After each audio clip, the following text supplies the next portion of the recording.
Zero Calorie Marketing is a podcast created for marketers by marketers. In this podcast, we cover everything from marketing, philosophy, life, and whatever else that comes in between. We ask our guests about their current marketing struggles, how they overcame their biggest hurdles in their career, as well as tips and tricks listeners may be able to take away. Without further ado, let's get to it. So today, I'm joined by Nina Nguyen, Senior Marketing Manager at Finecast. When she's not volunteering, flying to exotic locations like Cannes or Brighton or wherever these marketing things take place, she's busy organizing events, and we'll hopefully get to find out what else she gets up to. So welcome to Zero Calorie Marketing, Nina. Thank you. Firstly, could you, for the benefit of the audience, tell us who you are and what you do? Sure. So I'm Nina, as you gave me a lovely introduction. I am currently a senior marketing manager at Finecast, which is a media tech company owned by a large holding company by Group N, and also part of WPP, which is something else that I just don't think I could get into. So I've been doing this now since September of last year. I decided to take the plunge into more media tech. Rather than going agency side, which I'll probably go into a little bit in a bit. But it's just one of those things where it's been a really crazy ride learning about a new facet of media when you think you kind of know everything, you really don't. I mean, you're a bit of an OG when it comes to marketing because you've been within, according to your LinkedIn, if it's updated, you've been working within marketing since 2017 when you first had your marketing role. What was that like for you to, dip your toe into the weird and wonderful world of marketing? I mean, it was all by accident, to be honest with you. I was happy working in retail for the longest time, only because I had great discount. And also you just meet such a variety of people, right? So I was really lucky in the sense that I was kind of mentored in by this lovely lady called Lou Nylander, who I owe so much of my career to. And she got me into AOL. If we're really going into that kind of OG time, I was at AOL, and I was kind of brought in as an intern, and then from there it kind of just spiraled onwards. But it was just crazy because I didn't, study marketing. I studied politics. So, whilst I was, doing retail, I was kind of trying to get into quite a lot of journalism jobs. And I did manage to get myself a few stints here and there. But it wasn't until I was at AOL I realized that advertising and generally marketing and advertising, how hand in hand it goes together. So, that she is the reason why, and I still support her to this day. So shout out to Lulu, is it? Lou Nylander. So shout out to Luna Nylander. I think one question I always love asking marketers is, what was the actual conversation like when this person kind of sold you into the world of marketing? How did they actually explain it to you, and what was the impression when you first heard about what you needed to do? I think her precise quote to me was, "Advertising is everything," and I was like, "What is this woman on about?"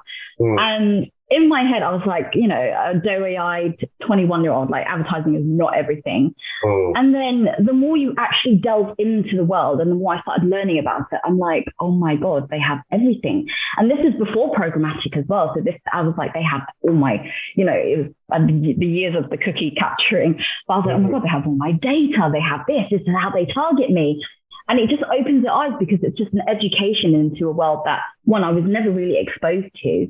And two, you realize not everything is by accident. And it's just crazy how, they know how to target you. And it was just that piece of information, that nugget of advertising is everything. And I still say this now to interns that I have, and they probably think I'm an absolute old time, what the hell does this woman know?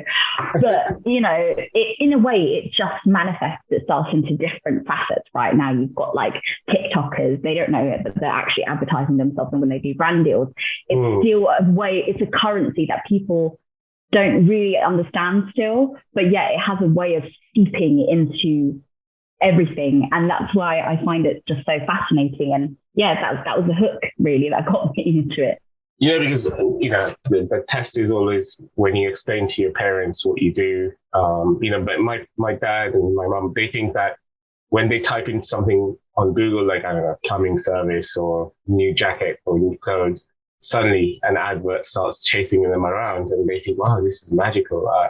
How did they know that I was thinking about buying this? And, they'll eventually convert, or, they'll kind of look into something and then they think it's just sort of magical. Whereas, trying to explain to them how this works from a digital marketing perspective is almost like a whole podcast in itself. Exactly. Yes. I think what we want to kind of know more about is like, so you got into marketing. What was your first kind of impression of it like as an insider? And, when did the penny drop in terms of, what, this is a world I want to spend the best part of my 5 or 10 years into? Tell us a bit more about that. No, that's a great question. I think when I was in it, you're kind of learning, you're steeping everything up, right? And you don't realize that like marketing is always on. So when you're there, you're just like, oh, so there's a campaign going out here and that's, this is going on. And I genuinely actually will say that as of recently, it was probably when I was at OMD UK, which is, again, a media agency, which is a different world of its own. That wasn't until when the penny dropped for me and I was like, this is what I should be doing. I think it was at the time, it was a great coincidence of a lot of things that just kind of came together, that because I was going to give up on media, to be honest with you, at that point. I was like, I don't want to do it. This is just not the industry for me. Maybe I can transfer my skills into something else. And then I think when, shout out to this lovely lady called Jess Roberts, who took me on. A lot of women in my life who take me on as a reoccurring theme. She opened my eyes to what it could be like working direct with clients. And it wasn't until I started working with clients like McDonald's, Barclays and Levi's, I was like, so there isn't a middleman, because when you're, let's just say AOL side or your publisher side, you don't get to work with the client. You don't actually get to see what's behind that because there's always a middleman. But when you are the middleman that has to work with the client, that's when your eyes get opened and you start seeing all the opportunities of growth, and you get to have your piece of information in their ear. And that's when the penny dropped for me and I was like, okay, no, I definitely, this is it for me. Like the ultimate aim is to go client side eventually. But I think for now, I'm still learning, everything about this industry and how it's great in terms of learning as a whole, what more you could be doing before you go to the ultimate end. It's very humble. I mean, you have been in the industry for a while. You worked with some pretty big companies. I guess that leads me to my next question, which is, you have this kind of unique task to kind of market a marketing or advertising agency. And I guess you're dealing with fellow professionals who are in the same world as, what challenges do you have on a day-to-day basis that keeps you awake at night?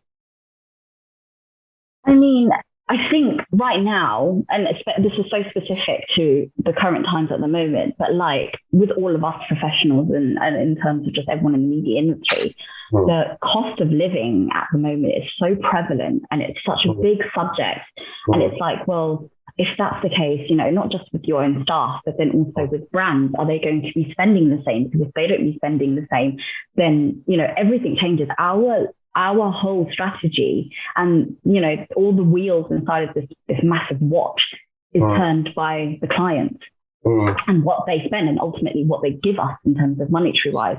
So that is honestly right now the biggest headache keeping me up at night, because I'm just like, oh my goodness, like my whole, you do your strategy from the beginning of the year, right? And you start planning out events, you start planning out, these campaigns that you're going to do with them. And they can change it in a split second and you have to be so reactionary. And, it's just one of those things where there isn't time to always be as proactive as you want, especially in marketing. And if you have that luxury, good on you. But most of the time you are having to react to a lot of changes because it's never constant. You're always evolving. You're always, learning and you're always changing. And the industry is always changing. And right now it's definitely the cost of living and just rising prices and seeing what's going on, really.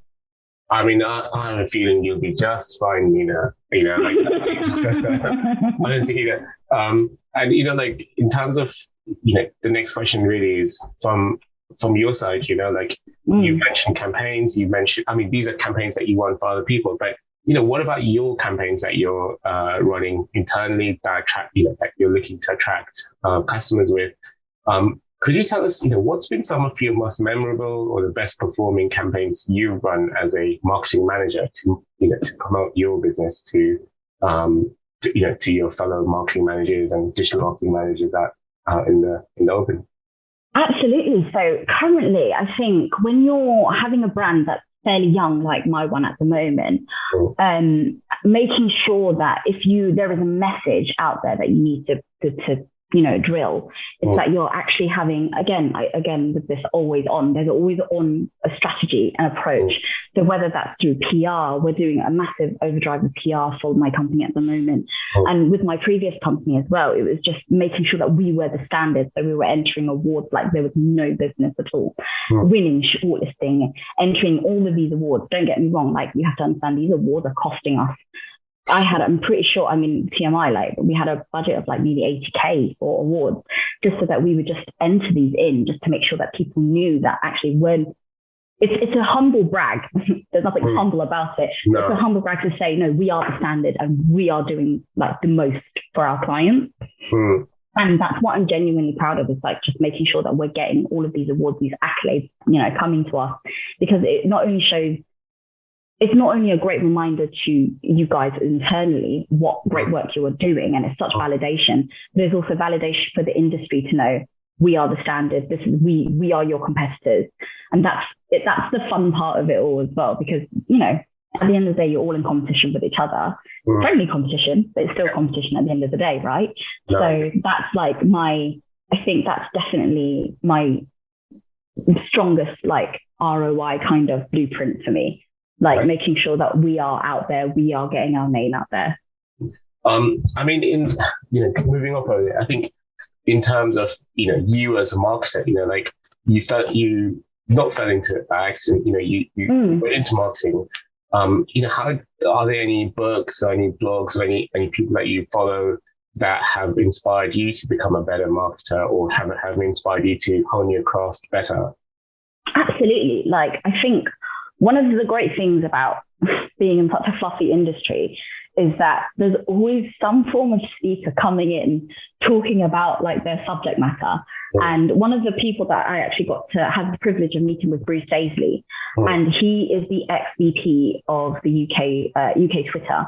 And he's had, and he wrote a book called The Joy of Work. Now, I know that sounds like the most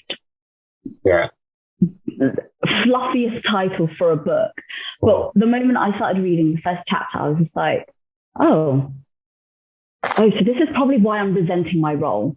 And there's exactly right, and you're laughing about it, but there are nuggets of information, and there are certain traits that you do that you don't realize is contributing to your own unhappiness. And it wasn't until you start reading that, and I started reading, a few more chapters, and I was like, I'm really just not that content in my role. So I would say Bruce Daisley, Joy of Work. That just really just taps into your consciousness. And then something very specific to female empowerment, Women Who Think Too Much, and that's by Susan Nolan Hoeksema, I think her name is Hoeksema. Oh my goodness, like that changed my perception of having like a real purpose, because I think her quote was, having a real purpose is the best beacon for growth. And that just applies perfectly into marketing, because you have to have a purpose. Without a purpose, what are you selling out there, right? So that is definitely the second book that I recommend for any woman out there who's just struggling in her role generally. But also, and then the third one, and this is, I feel like my books are very mental health centered, but Happy by Fern Cotton. Oh my goodness. Because she comes from a more forward-facing broadcasting background, I feel like when you're a public figure, I suppose there is something different about that. But there are bits of information in there that just really help with creating a good work-life balance. And I'm very for that. Don't get me wrong. I love what I do. I love my job, but my job is not me. My job is a part of me, but it's not wholly me. And I like the fact that that book kind of helped disenfranchise the separation for me of Nina as Nina Nguyen, the person, and Nina Nguyen, the marketer. And that to me is like, that's where the happy balance comes from. And I really love that book for that, because it really does help with, when you're going through like a really difficult time at work, you just need a third party perspective that isn't in your industry. And you just read that and you're like, it's not heart surgery what we're doing. Things won't, exactly. It just makes sense. It brings things into perspective. Well, I'll tell you 2 fun facts about the books you mentioned, actually. So I was actually at the launch party for Bruce Davies' the Happiness at Work book. I've got an autographed copy. So I flick through it every now and again, especially when I need to kind of make sure my team is functioning, and make sure I'm there for my team when they're there. Another fun fact about Bruce was, so before Twitter, he was actually at YouTube, and I think he was one of the first people at YouTube to be in this country. And I was, this is not a joke, I was literally in a lift with him because he was doing a talk, and I was like, "Hey, you work for YouTube, what's your favorite ever video?" And he gave me, he told me a video to watch, and I was like, "Wow, this is amazing." And this is when YouTube was still kind of new. I'm dating myself, I know, but so yeah, I go back with Bruce. I love him, and I listen to his podcast on a regular basis. There's something very charming about him, and the way he just has a conversation with you, and has a way of explaining complicated things in a very easy way. So I love that man. If you're listening, please go on this coming up podcast and recommend me some more YouTube videos to watch. Yeah, for sure. I'll happily jump on that train with you. We can tag team ourselves, Nina, and we can get together. So I know you're short for time, so I don't want No, it's all good. In terms of you've been in the game for a while. Obviously there are veterans, but I'm not saying you're a veteran. I'm not saying you're old or anything. Obviously, this isn't one of those podcasts that insults people. But what I want to ask you is you've come through the ranks in a number of media companies. Where do you think this world is going in terms of what can we expect for the next 5 or 10 years? Wild predictions that you can make. It doesn't have to be immediate. Just what do you think the future holds for us? I think the first and foremost thing is that I've noticed anyway, generally, is that people are buying into brands now and not products anymore, which is so funny because back in the days, people would be like, it doesn't matter if your brand's not on point, right? It's all about the product. And now I'm seeing a flip reverse of that because, if your brand is not eco-friendly, if it's not seen to be as inclusive, people aren't going to mess with you anymore. And I think that is such a powerful thing that we as consumers and just consumers in general have. So I think one of the first predictions I'm going to make is that people will be buying into brands and not products. Interesting. And then secondly, I just touched on inclusivity, but I think people are going to start pulling up, and they're doing it now, but I think for the future, it's definitely going to be a reoccurring thing where people are now championing authentic, inclusive marketing. And if you're not, and I'm not talking about the greenwashing or a rainbow flag here and there. We're talking about championing it every day, because I think we're now of the age where, especially the new generation, they're not tolerating, the white picket fence, the white family on the TV anymore. It's changing, and I'm seeing that, and I think, especially on TikTok as well, where the Gen Z kids are so vocal. I think it's something really interesting to keep an eye on, because we've seen a load of brands get a lot of backlash for making a prime example, M&S when they did their BLT LGBTQ sandwich. Disaster, right? And people will call it out. And I think now there's just so much momentum, especially all about inclusivity, that you're kind of, you have to have the right people in the room. And I think that's where brands are kind of knowing where their power lies. And then I think, and this is going to be specifically for media, since I'm championing the media people here, attention will be the next rarest commodity. Whereas before it was cookies, before it was programmatic, having people's attention is now going to be the next big thing, because those little ads on your phone, are people really looking at it? You know, are people genuinely, when you're multi-screening on your phone to your TV, are people going to be either looking at the TV or the phone? It's just making sure that, it's going to be the next rarest commodity, and I can just see it exploding in the next 5 years. So that is my prediction. It's a mishmash of them. But I quite like the fact that you've asked me this, because I never really get asked that at all. Asking all the important questions. Well, the next one may be quite trivial. I mean, obviously, you probably work with TikTok and you work with influencers for your advertisers as well as your clients. How do you approach your TikTok at Finecast, or not TikTok, or Instagram? Because you're kind of you've seen the matrix, I guess. Yeah. How do you approach it? And does that, having that knowledge or having working with this, make it easier for you, because you can actually see, this is, if I do this, then this is going to happen, or does it, or does it not help at all? I think for me anyway, especially when I'm dealing with a brand or any company's social that I'm doing, is just knowing, and I know it's going to sound so stupid, but it's just knowing your audience, knowing who you're talking to, and knowing what platform serves for what content, right? Because for your, let's just say for your Twitter, you can have general news, everything under the sun. For your Instagram and your TikTok, that's for, the fun bits that you guys do as a company, upholding that culture, showing people that actually you're not all about work. You also have a little bit of fun and play to you. And then LinkedIn is, let's be honest here, all for the corporate stuff, the awards that you've won, the campaigns that you're doing. It's just knowing who your audiences are and what serves and what is that content going to serve, really. Because at the end of the day, like, we can be putting on anything on LinkedIn, and if it doesn't serve the right people, they're just going to ignore it. And what's the point of that? You want your message to be heard. And like I said, it's about having that purpose, that real purpose for each platform, so that, because it is going to give you that growth. Without any real purpose, you're not going to get any growth, because people know you're not going to be authentic. So it's almost like you'd rather go for something deep and meaningful rather than just going for the sake of having a TikTok. Absolutely. That makes sense. I think from my last question, and I actually, because I know that you're short for time, so I wasn't going to put this in. And I think you've mentioned a few people who've helped you in your career.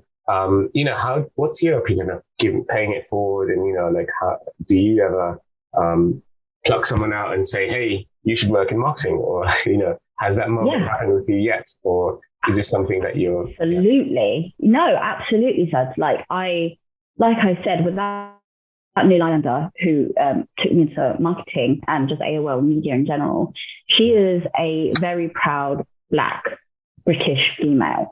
And I think I was so lucky to have someone like her interview me from the get-go, because I don't know what my chances would have been like if I had, and real talk here, I don't know if I would have had the same chance if I had a white male interviewee. And there was another white male candidate that shared a lot more commonalities with him. I probably wouldn't have been into the media industry, right? Because everyone has those unconscious biases. And thank God, right now that the industry is kind of realizing that these biases do exist, especially against, DEI kind of marginalized groups. So I started working a few years ago, actually, when I was at OMD UK with this academy called the Eastside Academy. And it takes kids from under... I wouldn't even say underprivileged, but under socioeconomic backgrounds that just aren't as lucky as most people are, like my colleagues in the media industry are. And it teaches them about media, and they can make that choice themselves. They can make a choice if they want to explore it. But the fact is that they have the option to even know what goes on behind their ads and understand the media industry.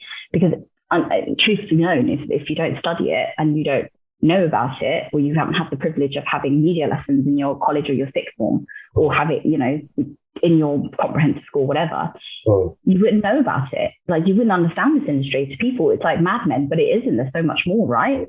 So I do heavily believe in pay it forward, making sure that those opportunities are out there for people to know about, and it's up to them if they want it or not. And if they are interested and they just don't have the means to, I 100% I love giving people the chance to come in, do work experience, and at least paid as well. I don't like free work experience. I think that's such a dirty word, because right now in London, you can't get on a tube and get, your Oyster card, and it's too expensive to get people to work for free. Honestly, I just don't believe in that. That's working for free in the world of media and advertising is a different kind of topic in itself. Yeah, for sure. And we should definitely look at that in give it the air that it deserves.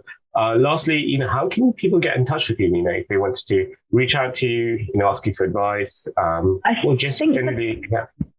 Yeah, I think the best way is just to get on my LinkedIn. Like, I have to respond on LinkedIn because it is my main form of communication anyway. But also, if you like cleaning and you're into cleaning generally, just go on my TikTok. I will link that with you. I'll leave that with you to put in the description. But I created a safe community for those who are clean freaks like myself. Love cleaning. Well, Nina, if you ever need guinea pigs or places to clean, then you're welcome to. I've got so many tips. I've got a pretty big house. I need a lot of cleaning. You came in for marketing, marketing podcast, but you walked away with a cleaning job. So that's absolutely. that would have been the extra work that I don't mind, the side hustle. This was all a ruse to get you to come and clean my house. Basically. So Nina, I know you got to go. Are you looking forward to Cannes? Who are you looking forward to meeting, and what's it going to be like? I genuinely think that it's just going to be such a mosh pit of people at the moment, because we haven't, been back for 2 years. So it's going to be a little bit mishmashy, I think, for the first year. Next year, I think that's where people are going to be a bit more cohesive. Right now, I think this is the year where everyone's just going to flash their cash and be like, we are back. Facebook's going to have a crazy party. Oh, sorry. Meta's going to have a crazy party. Snap's going to have an amazing party. All of those media outlets, they're just going to go mad. But it was never really for the agencies and for us little boys. It's just for those guys to show us we are the ones to be. And then next year hopefully it'll just have a little bit more structure around it. But like I said, this year is for them to show everybody what they've been missing for the last 2-3 years. Nina, get me into parties, please. I'll try my hardest. I want to hang out with P. Diddy. John Legend was a few years ago, actually. He was launching his wine, and that was absolutely manic. I was like, why are you here? I see two legends in one thing. Nina, thank you so much for your time. Thank you for having me. I will be in touch with you by email separately, but good luck with your call and have fun in Cannes, and send me a postcard. I will. Thank you very much. Thank you for having me. Thanks. Bye.